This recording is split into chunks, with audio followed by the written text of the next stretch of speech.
Microsoft వ్యవస్థాపకుడు bill gates AP రాజధాని అమరావతికి వచ్చారు. ప్రపంచ కుబేరుడు మన రాష్ట్రానికి వచ్చాడంటే మైక్రోసాఫ్ట్ నుంచి ఎన్ని లక్షల కోట్ల పెట్టుబడులు వస్తున్నాయి? ఆయనకు చెందిన గేట్స్ ఫౌండేషన్ ద్వారా ఎన్ని వేల కోట్ల రూపాయల చారిటబుల్ ఫండింగ్ తీసుకొస్తున్నారు అనే అంశాలపై చర్చ జరగాలి. కానీ దురదృష్టవశాత్తు ఆంధ్రప్రదేశ్లో వైసీపీ సోషల్ మీడియా టాపిక్ని డైవర్ట్ చేసేసింది. ముఖ్యమంత్రి చంద్రబాబుని ఏమాత్రం పొగిడినా, ఆయన అభివృద్ధి ఎజెండాకి చిన్నపాటి సహకారం అందించిన అలాంటి వాళ్ళంతా బ్లూ మీడియా హిట్ లిస్ట్లోకి ఎక్కేస్తారు.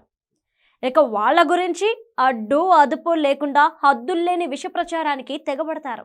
జెఫ్రీ ఎప్స్టీన్కి సంబంధించిన ఫైల్స్లో బిల్ గేట్స్ పేరుందని ఈ మధ్య వెలుగులోకి వచ్చింది. ఈ పాయింట్ని పట్టుకొని బాయ్కాట్ బిల్ గేట్స్ అంటూ సోషల్ మీడియా క్యాంపెయిన్ ప్రారంభించారు వైసీపీ అనుకూల మేధావులు. బిల్ గేట్స్ తప్పు చేశాడని అంతా ఇదైపోతున్న వాళ్ళంతా ఆయన కంపెనీకి చెందిన విండోస్ కంప్యూటర్లు వాడటం మానేశారా?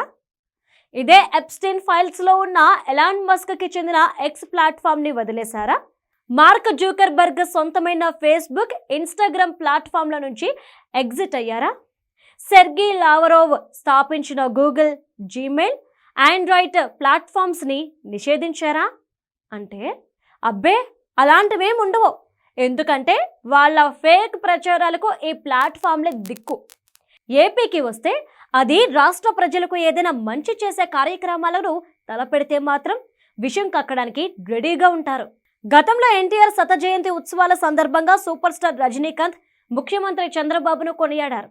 ఇంక చూడండి, ఎంత ధైర్యం ఉంటే చంద్రబాబును పొగుడుతారు అంటూ వైసీపీ సోషల్ మీడియా రజనీకాంత్ని ట్రోల్ చేసింది.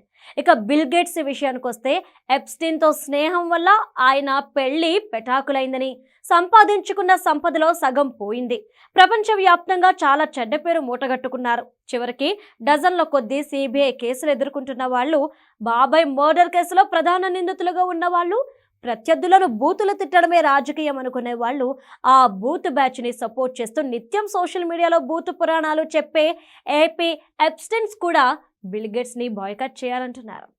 బిల్ గేట్స్కి ఇంతకంటే ఘోరమైన అవమానం, దారుణమైన శిక్ష అమెరికాలో కూడా పడకపోవచ్చు.